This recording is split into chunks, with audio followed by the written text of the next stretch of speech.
Hello hi good morning good afternoon good evening good night यार, जब भी आप ये वीडियो देख रहे हो उसके हिसाब से इसमें से ग्रीटिंग्स ले लेना। और बताओ यार लाइफ कैसी चल रही है, क्या सीन है लाइफ के। सीन से याद आया कि यार हॉलीवुड हो या बॉलीवुड, उसमें जब एक सीन आता है ना तो लोग बहुत दबा के ताली बजाते हैं यार। कौन सा सीन? अरे जब कैदी जेल से भाग जाता है ना। लेकिन आपको क्या लगता है कि रियल लाइफ में इसकी कोई सच्चाई है क्या? आपको क्या लगता है कोई वाकई में बड़े बड़े जेल को तोड़कर भाग सकता है? नहीं ना, ये फिल्मों तक ही अच्छी लगती है बातें, लेकिन फिल्मों की भी कहानी किसी को देखकर ही बनाई जाती हैं। और आपको शायद पता ना हो, लेकिन दुनिया में कई ऐसे जेल हैं जहां से कोई भागने की सोच भी नहीं सकता, लेकिन वहीं से कुछ लोग भागने में सफल भी हुए हैं। तो आज की इस वीडियो को आखिर तक मेरे साथ देखिए, एक सेकंड भी पल के आपकी झपकेंगी नहीं। लेकिन सबसे पहले जो अपने फैमिली के मेंबर्स हैं यानी कि सब्सक्राइबर्स हैं, उनको तो वेलकम है जी। जिन्होंने पहली बार ये चैनल खोला है प्लीज चैनल को सब्सक्राइब कर लें और नोटिफिकेशन के लिए बेल आइकन पे क्लिक कर लें। चलिए शुरू करते हैं। एक ऐसे कैदी से जो कि बहुत ही शातिर दिमाग का था। उसके बारे में कहा जाता है कि पूरी दुनिया के लोगों को मिलाकर जितनी IQ होती है ना, वो उनका अकेले ही 2% अपने पास रखता था। ये था मॉरिस। लेकिन वो अकेले नहीं थे, उनके साथ कुछ और कैदी भी थे जो कि जेल से हो गए फरार। तो क्या थी पूरी कहानी, जानते हैं? वॉल्यूम को अप कर लीजिए। कैलिफोर्निया की सैन फ्रांसिस्को खाड़ी के बीच एक सुनसान टापू एल्काट्रेज, यहाँ बनी जेल को अमेरिका का काला पानी समझा जाता है और यहाँ बेहद खूंखार अपराधियों को सजा के लिए भेजा जाता था। इन्हीं कैदियों में वो 4 कैदी भी थे खतरों से खेलने के थे।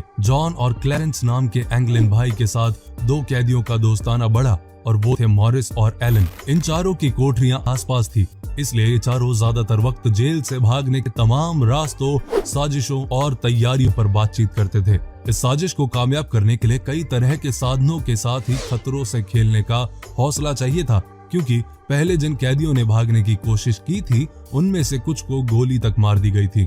मॉरिस फितरन अपराधी था और वो अपने लुइसियाना की जेल से भाग चुका था।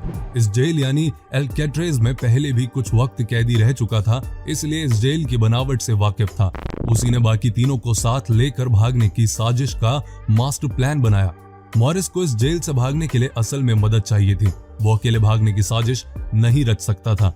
तब एंगलिन भाइयों को उसने अपना साथी बनाया। एंगलिन भाई बचपन से ही अच्छे तैराक रहे थे और अब तक उन्हें नहीं पता था कि उनकी यही काबिलियत जेल से भागने में बड़ी मदद साबित होने वाली थी।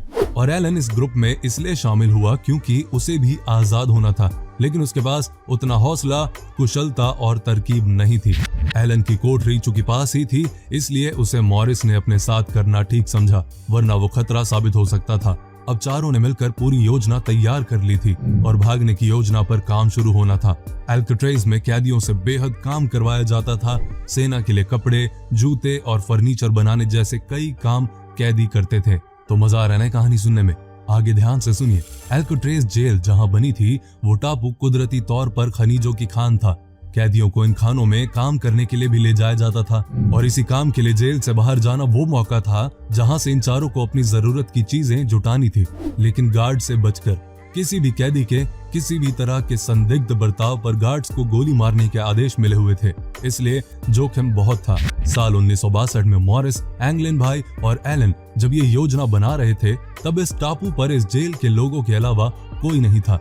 सिर्फ 2-3 किलोमीटर का पथरीला इलाका और उसके बाद हर तरफ समुद्र। यहाँ से भागने की कोशिश करने का मतलब था जान का जोखिम उठाना। अगर कोई भी तरकीब फेल होती तो चारों को पता था कि उन्हें गोली मारी जा सकती थी, इसलिए एक फुल प्रूफ प्लान को सतर्कता के साथ अंजाम दिया जाना था। एंगलिन भाइयों ने मुखौटे और पुतले बनाने का काम अपने हाथ में लिया।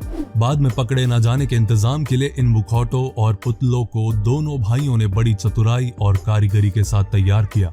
इसके लिए जेल में रोजाना कैदियों के जो बाल काटे जाते थे, बालों के उन्हीं गुच्छों को जुटाया गया। कागज और कुछ लकड़ियों की मदद से पुतले ऐसे तैयार किए जाने थे जो कुछ दूर से असल इंसान जैसे लगे। मॉरिस ने जेल में खराब पड़े वाद्य यंत्र अकॉर्डियन को सुधारने की बात कहकर उसे अपने कब्जे में ले लिया।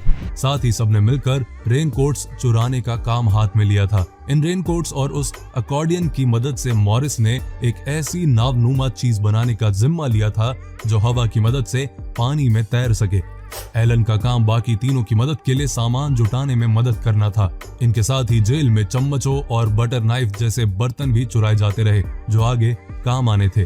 जेल में पानी की सप्लाई के लिए पाइपों के जरिए समुद्र का खारा पानी बहता था। ये पाइप हर बैरक की दीवारों से होकर गुजरते थे, इसलिए खारे पानी की वजह से दीवारों का उतना हिस्सा कुछ कमजोर हो चुका था।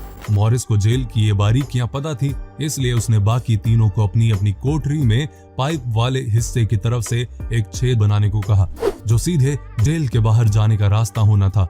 चारों रोजाना 3 से 4 घंटे छोटी छोटी चम्मचों जैसे बर्तनों से काफी मोटी दीवार को तोड़कर छेद बनाने का काम करते रहे। इस काम के दौरान मॉरिस पूरे शोर के साथ अकॉर्डियन बजाता या उसमें ठोक पीट का काम करता था, ताकि पहरेदारों को छेद किए जाने की आवाजें ना आए। अब जून 1962 की वो रात आ गई जब चारों को भाग जाना था। उस रात कुछ देर के लिए बिजली चले जाने का फायदा भी चारों को मिला, लेकिन इसके बावजूद एक गड़बड़ की वजह से चारों की सांसें हलक में अटक गई। चारों को अपनी कोठरियों के छेदों से बाहर निकलना था, लेकिन एलन अपनी कोठरी के छेद में अटक कर रह गया, क्योंकि छेद के आकार का उसका अंदाजा गलत साबित हुआ। तीनों एलन को छोड़कर आगे बढ़ गए थे, क्योंकि तीनों को पता था कि जो नाव बनाई गई थी उस पर जितना कम वजन हो उतना अच्छा। एलन के मन में एक बार ख्याल आया कि वो चीख चिल्लाकर पहरेदारों को बुला ले और तीनों को भागने से रोक ले, लेकिन फिर उसने इरादा बदल दिया। रात के वक्त तीनों जेल से भाग चुके थे और पहरेदारों से नजरें चुराने के बाद रात करीब 11:30 बजे अपनी बनाई नाव के जरिए समुद्र में उतर चुके थे।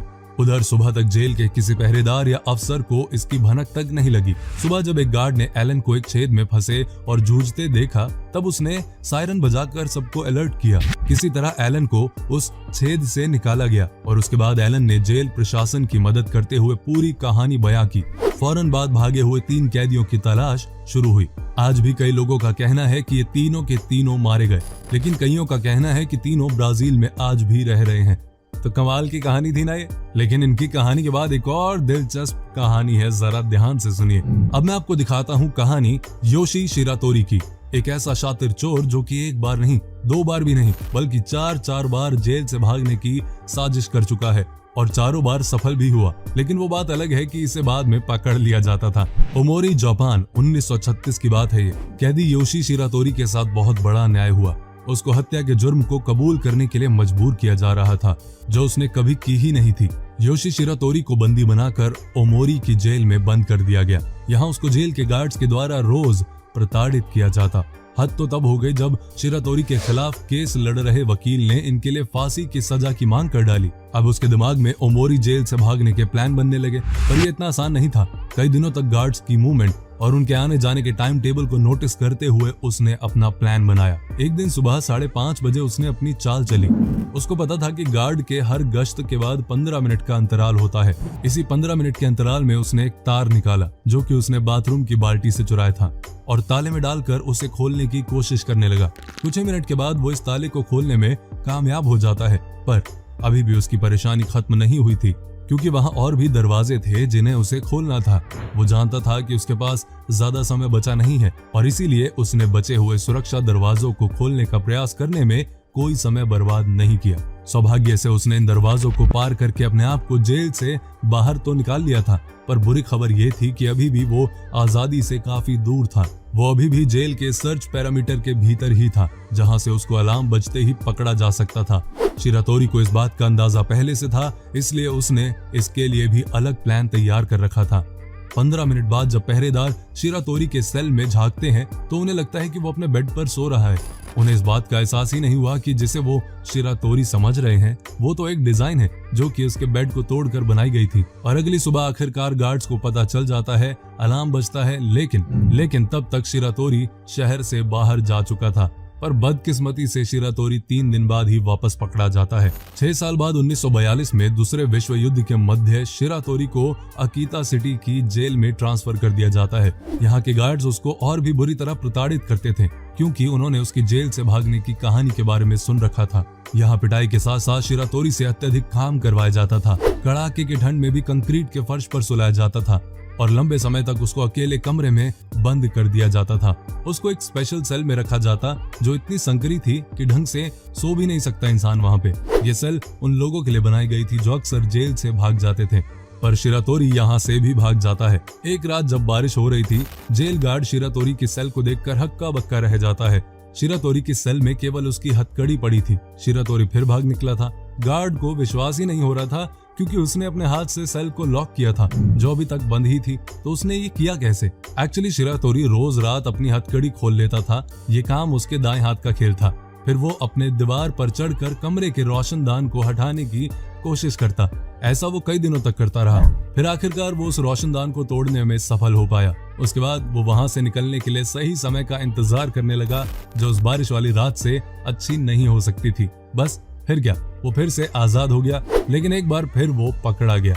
ऐसे ऐसे करते हुए 4 घटनाएं हुई जब ये फरार हो गया था, लेकिन बाद में पकड़ लिया गया। अब आता है चोई गैप बाक। हम सभी जानते हैं कि योग करने के कई लाभ होते हैं, लेकिन दक्षिण कोरिया के योग प्रशिक्षक चोई गैप बाक ने दुनिया को बताया कि इस प्राचीन प्रथा का व्यायाम और विश्राम के अलावा भी इस्तेमाल होता है। सितंबर 2012 में चोई को डकैती के संदेह में गिरफ्तार किया गया था और उसे डेगू शहर में पुलिस थाने में रखा गया था। 5 दिन यहाँ ठहरने के बाद चोई अपनी योगा की कला दिखाते हुए जेल से फरार हो गया। पास्कल पायात। अब आखिर में देखिए कि कैसे फ्रांस का एक अपराधी जेल से भागने में सफल हो गया। कुख्यात फ्रांसीसी कातिल पास्कल पायात मीडिया में तब खूब छाया जब वो हेलीकॉप्टरों का उपयोग कर कई बार जेल से भागने में कामयाब हुआ। पास्कल पायात पहली बार साल 2001 में जेल से भागा था। इस दौरान जेल से भागने के लिए उसने दोस्तों की मदद से जेल की छत पर हेलीकॉप्टर की व्यवस्था कराई थी। साल 2005 में पायात पकड़ा गया और उसे हत्या के आरोप में 30 साल की सजा सुनाई गई। तो ये थी आज की वीडियो। अगर आप भी कुछ बोलना चाहते हैं मुझे या मेरी टीम को, कोई फीडबैक देना चाहते हैं, तो कमेंट करके जरूर बताएं और चैनल को सब्सक्राइब करें। नोटिफिकेशन के लिए बेल आइकन पे क्लिक करें अगर आपने नहीं किया तो। अपना ध्यान रखें, अपनों का ध्यान रखें।